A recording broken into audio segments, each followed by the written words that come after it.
ya yang menjadi disertasi 400 halaman barangkali ya. 340 halaman untuk bertutur tentang pengalaman mereka yang masa itu tidak terceritakan. Jadi dan bagi saya riset adalah bagaimana cara untuk menyampaikan bahwa Islam yang saya pahami semestinya itu memberi tempat terhadap keragaman. Ketika satu genre Islam yang muncul ke permukaan publik itu kok rasanya tidak memberi tempat terhadap keragaman atas nama ras dan agama, itu saya harus terlibat menjadi bagian dari Muslim yang ambil bagian berdakwah kalau bahasa orang sini. Tapi seorang pemikiran. Tapi nggak apa-apa lah kita pakai berdakwah untuk menceritakan Islam yang rahmat dan alami. Dan ini dampak Islam yang ini. Jadi itu yang ini. Ada foto lain yang selaras tapi menggambarkan juga situasi tentang bagaimana Muslim Kristen dalam konteks Muslim di ini. Foto itu Bu Sekretaris Desa di salah satu desa di Langsa memimpin pemimpin tohafet, pemilihan tohafet. Di sini pemilihan tohafet dibikin tempat-tempat umumnya itu kan masjid, musola, menasa segala macam. Tetapi ada satu kultur yang dia harus hormati. Dia tidak boleh masuk sembarangan ke musola masjid karena dia Kristen. Itu yang berdiri di sini Kristen, sekretaris desa. Tapi dia menghormati tempat sucinya orang Islam. Jadi ketika dia nggak masuk dan membatasi itu. Dia ketua panitia pemilihan karena dia sekretaris desa, sekretaris kecil dan bertanggung jawab suksesnya itu. Tetapi ada keterbatasan dia yang harus dia jaga untuk bagaimana dia menjadi satu pihak Kristen dan menjalankan tanggung jawabnya sebagai tugas di ini. Ini satu pengalaman-pengalaman yang tidak terceritakan yang saya dapatkan dengan ketika riset sebagai cara bercerita. Ada satu lagi ini foto yang nanti kita bisa. Ini foto besarnya di gereja HKBP. Saya belasan kali ada di situ dalam momen ibadah. Tapi foto di bawahnya itu diambil ketika saya diajak untuk acara kegiatan ibadah yang dilakukan sembunyi-sembunyi. Dan ini berlangsung di sini, tapi dilakukan sembunyi-sembunyi. Karena tempat gereja mereka di toko belakang itu kan tidak dibolehkan. Dan saya mendapatkan ini untuk itu tempatnya pindah-pindah. Dan itu salah satu yang ini adalah situasi yang tidak terceritakan. Jadi apa yang penting dari fakta ini bahwa maksud saya banyak studi tentang non-Muslim di Aceh atau di tempat yang Muslim Majority Society, masyarakat Muslim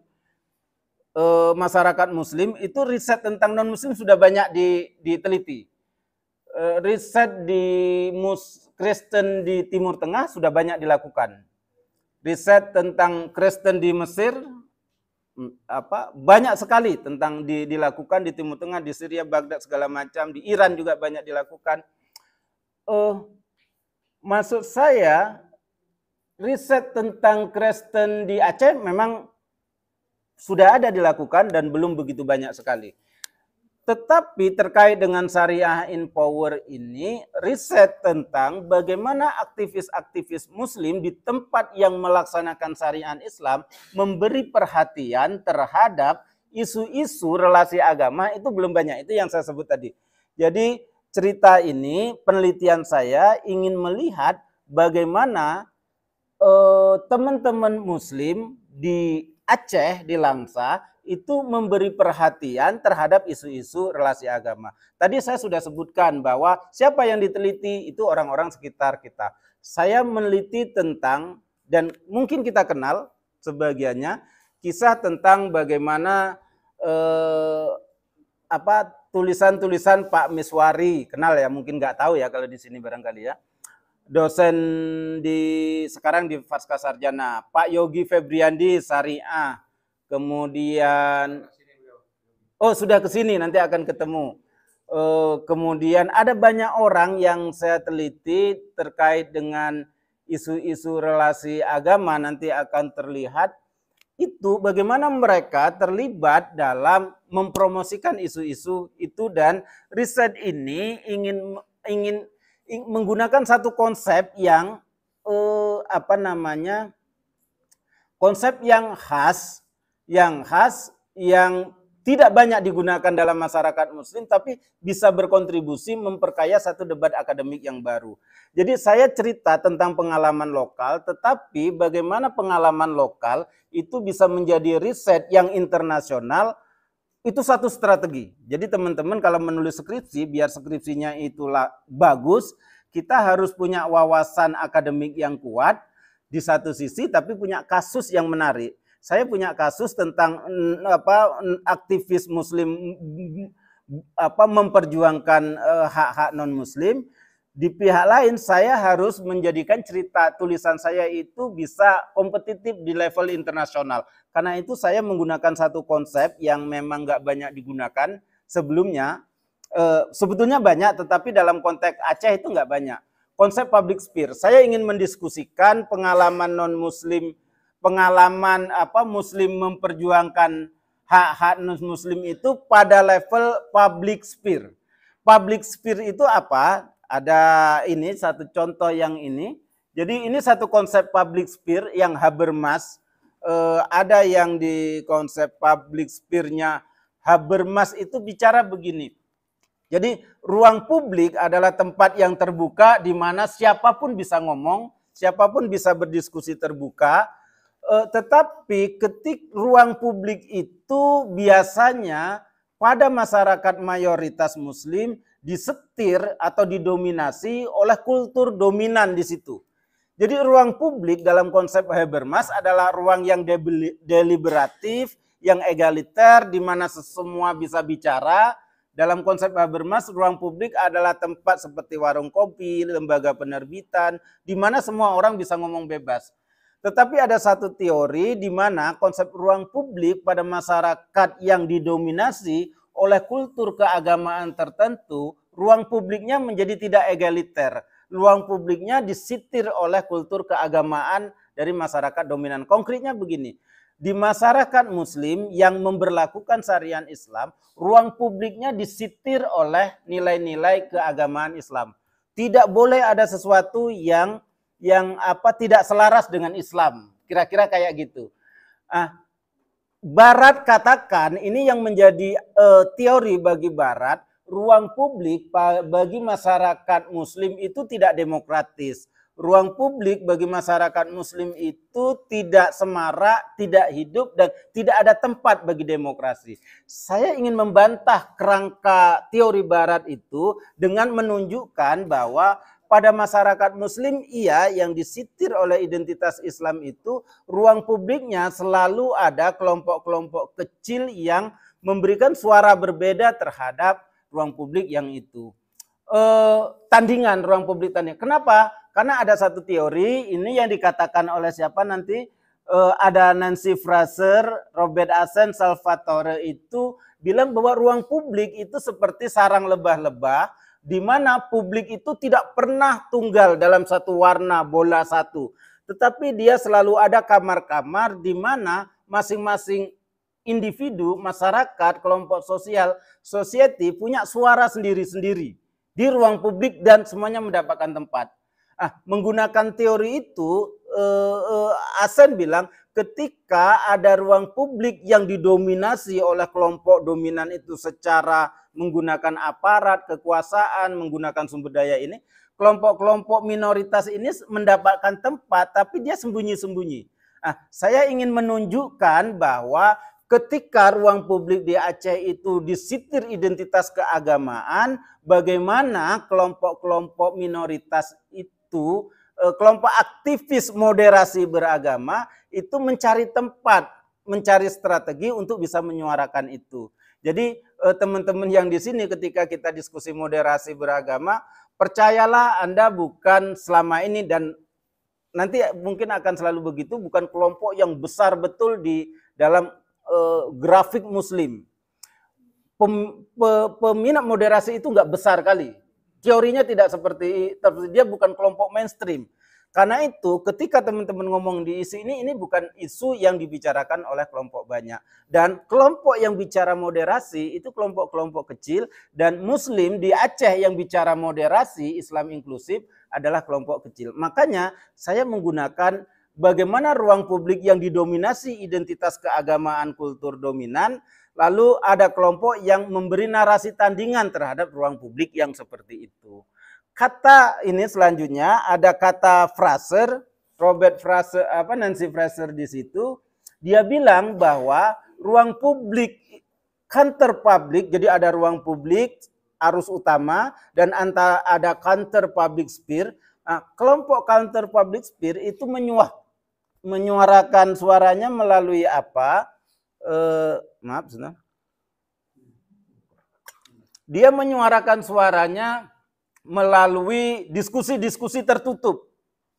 Jadi kelompok-kelompok minoritas menyuarakan suaranya terhadap tertutup, tetapi kata Nancy Fraser, ada juga yang menyuarakan suara mereka melalui publikasi akademik, melalui conference, melalui penerbitan buku, melalui riset-riset yang memang disiapkan untuk advokasi dan aktivitas-aktivitas lainnya yang dia tidak begitu bebas, tetapi dia selalu mencari cara.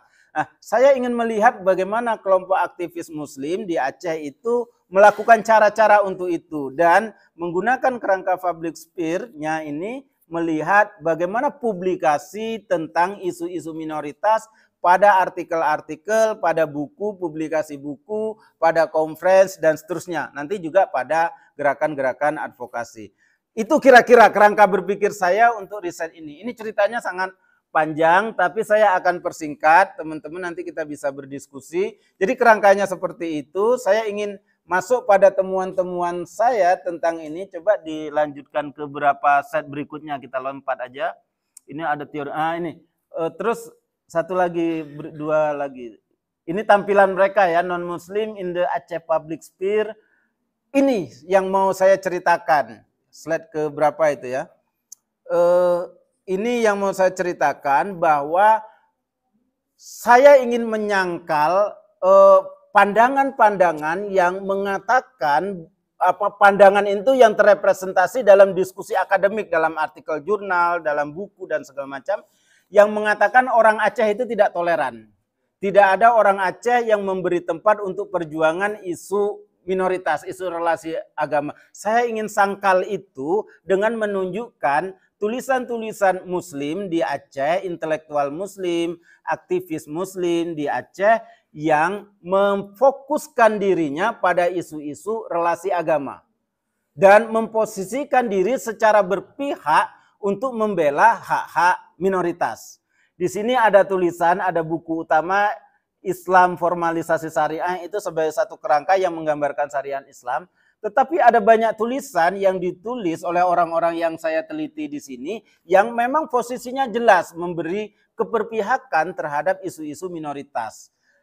Ada yang pertama Tengku Muhammad Ja'far Sulaiman, dia aktivis Aceh Institute, alumni UIN Raniri, S1 S2-nya saya kira, dan pegiat Filosofia Institute, menulis banyak kritik tentang bagaimana regulasi tentang syariat Islam di Aceh, termasuk konun jinayah, termasuk konun tentang pendirian rumah ibadah sebagai regulasi-regulasi yang diskriminatif dan tidak sejalan dengan prinsip Negara Kesatuan Republik Indonesia, Pancasila dan undang-undang. Dia keras posisinya dalam soal itu, mengkritik itu, dan itu dituangkan dalam tulisan-tulisannya. Antara lain dalam konteks ini dia menulis kanun bahwa dia mengkritik itu. Dan posisinya itu sangat jelas, dia bercerita tentang itu. Robohnya rumah Tuhan di negeri syariat itu kisah-kisah tentang bagaimana hambatan-hambatan yang dihadapi oleh kelompok minoritas dalam mendirikan tempat ibadah, mendirikan rumah Tuhan yang itu tidak mendapatkan tempat karena hadangan oleh prinsip penerapan syariat Islam itu yang dipahami secara sedemikian rupa. Posisinya jelas, dia Muslim menulis dari sudut pandang hak-hak kelompok minoritas. Jadi ini. Kemudian ada ini juga tulisannya Kemal Pasha itu penulis koran Kompas yang koran-koran nasional yang cukup berpengaruh, menulis tentang memperbaiki keragaman singkil. Itu satu tulisan yang dia tulis sengaja untuk mengkanter narasi tentang Muslim di Aceh Singkil yang waktu itu dianggap intoleran karena ada 23 di gereja yang disegel, 20 berapa itu 21 dan berkembang menjadi 26 atau berapa itu disegel. Dia menulis tentang sejarah Islam di Aceh yang tidak seperti itu, kita bisa perbaiki dengan merujuk masa lalunya. Dan dia punya keberpihakan memang terhadap minoritas, tetapi di pihak lain posisinya sebagai Muslim juga memberi posisi yang jelas. Ini sebetulnya diri kita tidak seperti itu yang dia mau katakan. Jadi tulisan adalah cara untuk melakukan advokasi, saya melihat itu. Kemudian ada identitas tunggal dan minoritas non-Muslim di Aceh. Ini ditulis oleh Bapak Yogi Febriandi dan bercerita tentang non-Muslim yang kehilangan hak-hak politiknya di Aceh dalam kasus di Desa Pekan Langsa itu ketika agama menjadi hambatan. Dan tulisan ini memperlihatkan posisi penulisnya yang begitu tegas mengkritik regulasi tentang keharusan Muslim menjadi pemimpin jabatan publik. Jadi Muslim yang bicara tentang hak-hak minoritas dalam ibadah, ekonomi nanti ada dalam politik, ini yang menjadi tulisan perhatian dari tulisan ini.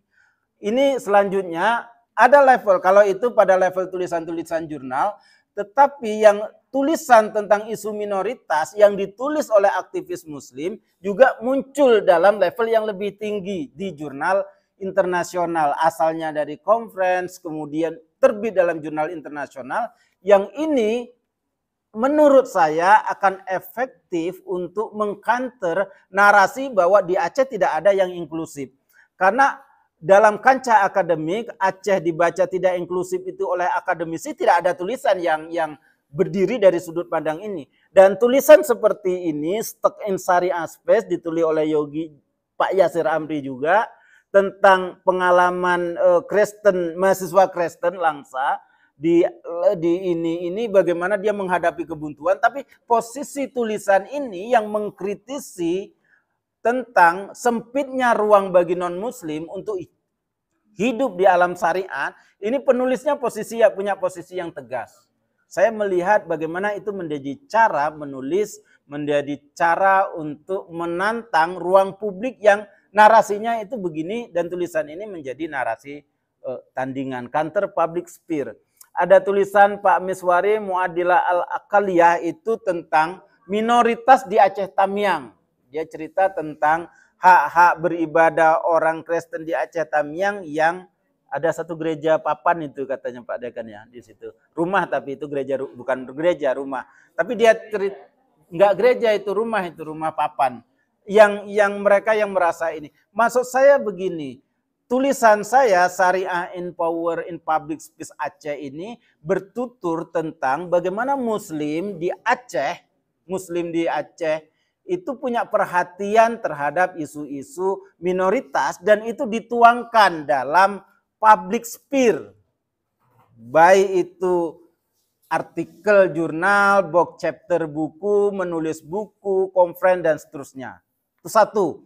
Kemudian kelompok yang kedua, ungkapan kelompok public space kelompok aktivis inklusif moderat di Aceh juga itu memberi perhatian terhadap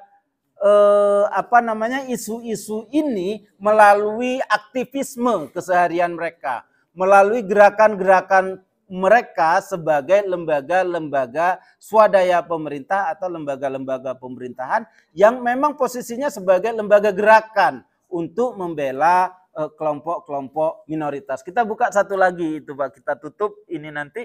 Ini satu contoh yang biru belum masuk dalam artikel itu karena baru dibuat seminggu lalu flyernya. Artikel saya sudah setahun setengah yang lalu ditulis.